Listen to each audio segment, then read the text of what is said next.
তুমি যেভাবে ধরছো বুঝবার পারছি নাঙ্গল তুমি ভালোই চালাবা। আরে বৌদি, তুমি তোমার জমিনে যখন লাঙ্গল চালানোর অনুমতি দিয়েছো, দেখো না কিভাবে থাপ থাপ করে লাঙ্গলটা চালায়। নাঙ্গল এরকম কি অনেক দাঁড়ালো নাঙ্গল তোমার। ঠাকুরপো হ্যাঁ আজকে শাল জড়িয়েছে কেন? না বৌদি, মানে বললাম যে তুমি কিন্তু লাল শাড়ি পরেছো। লাল শাড়ি পরেছো না, লাল আর শাল দুটো একেবারে জমে ক্ষীর হয়ে গেছে বৌদি। আরে এই যে ওই শাড়িটা না, হুম ওই আমার বিয়ের হলুদে মানে দিয়ে গেছিল। বুঝতে পেরেছি। এতদিন তো পরনি, এতদিন পরে পড়লে পরেই বা কি না।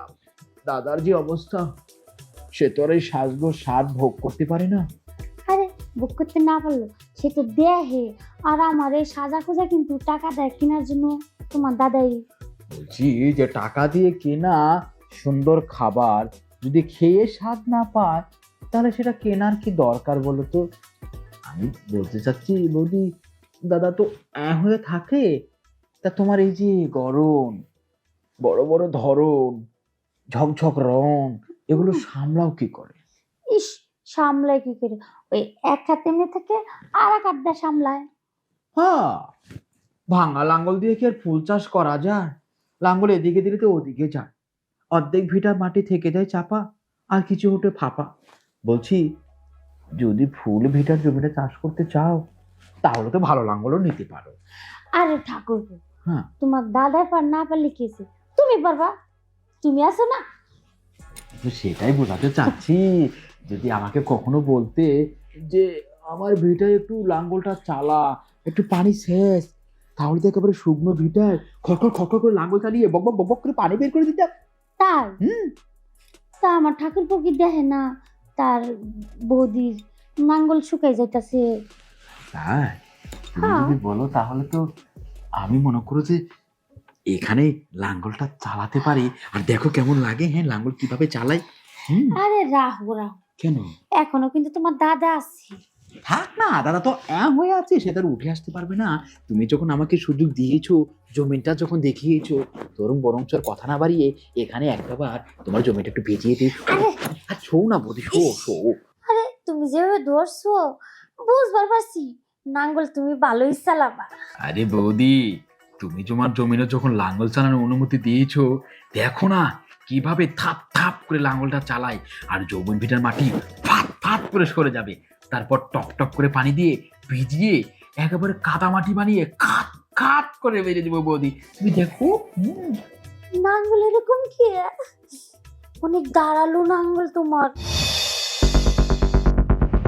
বৌদি, ইস, কেমন লাগছিল বলো তো? আরে অনেক দিন পরে এরকম মজা পাইলাম, মানে সুখ শান্তি ফিরে এলো মনে হয় দেহের মধ্যে। আহা বৌদি, এভাবে ক্যাচা দিয়ে কথা বলো না। আমি তো মন থেকে চাই তুমি সুখে থাকো, সুখী হও, মঙ্গলময় হোক তোমার জীবন। কিন্তু কে বোঝাবে কাকে? সে যদি না বোঝে তাকে। কারণ তুমি যদি তোমার সুখের লক্ষ্মীটা পায়ে ফেলতে চাও, তাহলে কি আর হন? কে ঠাকুর বইতে বইতেছো কে? সুখের লোক কি পায়ে ঠেলে হারাইতেছি রে, বুঝলাম না আমি। না, তোমার যৌবন কাল, নাদুস নুদুস বয়স, এখন সঙ্গী দরকার আমার মতো ঠাপাস ঠাপাস। হ্যাঁ, অনেক দিন পর কিন্তু ঠাপ খেয়ে আমার খুব ভালোই লাগতেছে। তুমি যদি এই ঠাপ প্রতিনিয়ত খেতে চাও, মানে এই সুখটা পেতে চাও, তাহলে কিন্তু আমার কথা মতো তোমাকে একটা কাজ করতে হবে। না দেখো, তোমার ভালোর জন্য বলছি। বিষয়টা হচ্ছে, এই যে বাড়ি কার? দাদার। হ্যাঁ ওই যে মাছের খামার কার? দাদা। হ্যাঁ, মুরগির পোল্ট্রির খামার কার? দাদা। এই যে ব্যাংকে যা টাকা আছে কার? দাদা। সব দাদার, সব হয়েছে দাদা। তুমি কি হয়ে যাবে গাধা? কে আমি দাদা হইতাম তো? আমি তার গিন্নি না। তুমি তার অর্ধাঙ্গিনী, অর্থাৎ আধা হাতা পাবে, কিন্তু কচুটাও তোমাকে দেবে না, কারণ সব তো দাদার নামে। ইস, তোমার না বড় বড় দাদা, তাহলে তুমি এইসব বলতেছো কেন? আমি তোমার ভালোর জন্য বলছি।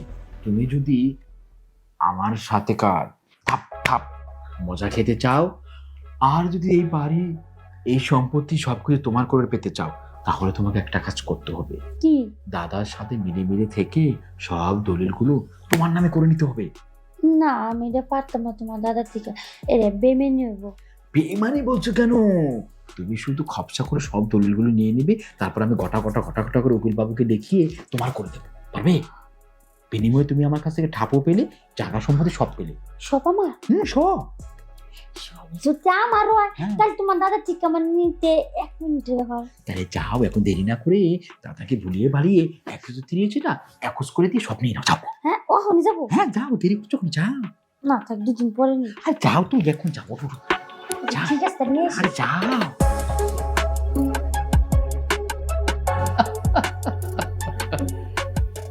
দাদা হবে গাধা আর তুই খাবি আদা। বোকা বৌদি আমার, শুধু একবার কবজা করে দলিলগুলো আমার কাছে আনলেই সব আমি আমার নামে লিখে নেব। কর্তা বাবু কিছু খান লাগতো না? খাইছি। কোন সময় খাইলো? খাই দিছি। কিছু কইবা?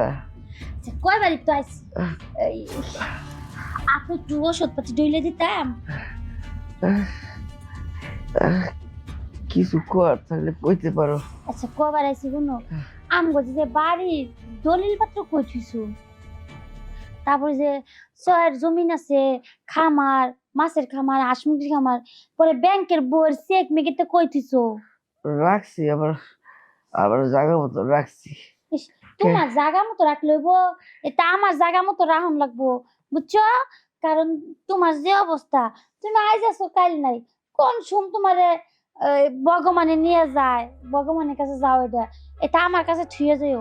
যদি আমার কাছে থুয়ে যাও তাহলে কিন্তু ভালো হইলো, এটাই তো দমটা বাইরে যাবে কর্তা বাবু।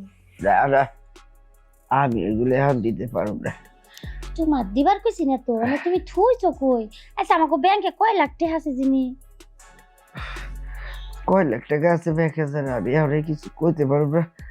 কি রাখছি কই রাখছি এটি সব পরে তোমার জানাবো, আমি একটু সুস্থ হলে। হ্যাঁ, ব্যাংকে চেক বইটা দিতা যদি তাহলে আমি যে একটা গয়না কিনতাম।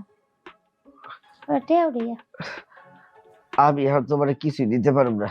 এইগুলি আমার বাবা আমারে অনেক কাজ করে রাইখা গেছে, আমার 6 সন্তানের লেগা। হ্যাঁ আবার তোমার 6 সন্তান, সন্তান তো জন্ম দিতে পারতাছ না, তাহলে করতে। আচ্ছা এটা তুমি দিতা না? এখন দেবো না, আমি ভালো হলে অথবা আমি লাস্ট সময় দেবো। এখন তুমি আমার দিতা না এডি? না, কইতা না, কই থুইছো? এখন দেবো না তো।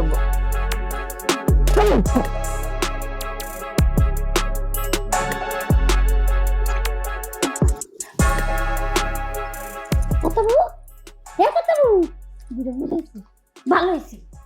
কইছি সব সম্পত্তি দিতে অবশ্য সব আমার টেন দাও, দিল না। কি করতাম? ভালো হইছে, আমার পথের কাটা সব গেছে, পথের কাটা সব গেছে। ঠাকুরপো, ও ঠাকুরপো, এই তোমার দাদা কি যেন হইছে? আরে বৌদি ভাবে চিল্লাচ্ছ কেন, কি হয়েছে? আরে তোমার দাদার কি যেন হইছে দেখো, আচ্ছা, পথের কাটা মানে শেষ, পথের কাটা শেষ। আরে কি বল, পথের কাটা শেষ মানে কি করে? আরে দেখো ঘুমাই গেছি। হিমা দেখি, হাই ভগবান, দাদা তোর দুনিয়াতে নিয়ে স্বর্গবাসী হয়ে গেছে। আচ্ছা তাড়াতাড়ি এই যে সিটা মিটা জ্বালাবার কো, জ্বালাই মানে পরে মনে করো সব টাকা পয়সা কই কি আছে সাবি সুবি আমি করতেছি। আর তুমি কি দাদাকে কি করছো? আরে কই যাচ্ছি, বাড়ির ব্যাংকের বই টাকা পয়সা কই থিস আমার টিন দেও সাবি টাবি দিছে না, কই দিতাম না তো দিতাম না, কি করাম বালিশ সাথে মেরে লেছি। আরে এই যে সিটা জ্বালাও গা, যাও। এই মিথ্যেবাদী, বেঈমান, বিশ্বাসঘাতিনী, বেরো। হ্যাঁ বেরো। ঠাকুর তুমি এটা কি করছো? তোমার এই! চেষ্টা করছি আমি। কথা বলবি না, চুপ, আমাকে স্পষ্ট করবি না। তুই তো কাল লাগার চেয়েও খারাপ। তুই এই সম্পত্তি লুবে, এই দলিলপত্র, টাকা পয়সার লুবে তুই আমার দাদাকে বাড়ির চাপাতে মেরে ফেলেছিস। হ্যাঁ, তুই এর থেকে বেশি কিছু পেলে তখন আমাকে মেরে ফেলবি। একদম কথা বলবি না, দেখো ঠাকুর এখন কোনো কথা বলবি না। যদি কোনো কথা বলিস, চিল্লাচিল্লি করিস, আমি প্রতিবেশী সবাইকে ডেকে বলবো, সবাইকে বলে দেবো। তখন সবাই তোকে অর্ধ ন্যাংটা করে মাটিতে পুঁতে পাথর নিক্ষেপ করে মারবে। বেরিয়ে যা, বেরিয়ে যা, বেরিয়ে যা, কোনো কথা নেই, বেরিয়ে যা। সবাইকে আমি ডাকবো, পিসিকে ডাকবো, পিসিকে খালামণিকে ডাকবো, বেরিয়ে যা। তুই কি করেছিস? বেরিয়ে যা, বেরিয়ে যা, এখন বেরিয়ে যা, কোনো কথা বলবি না। সোজা বেরিয়ে যা, সোজা বেরিয়ে যা, বেরিয়ে যা।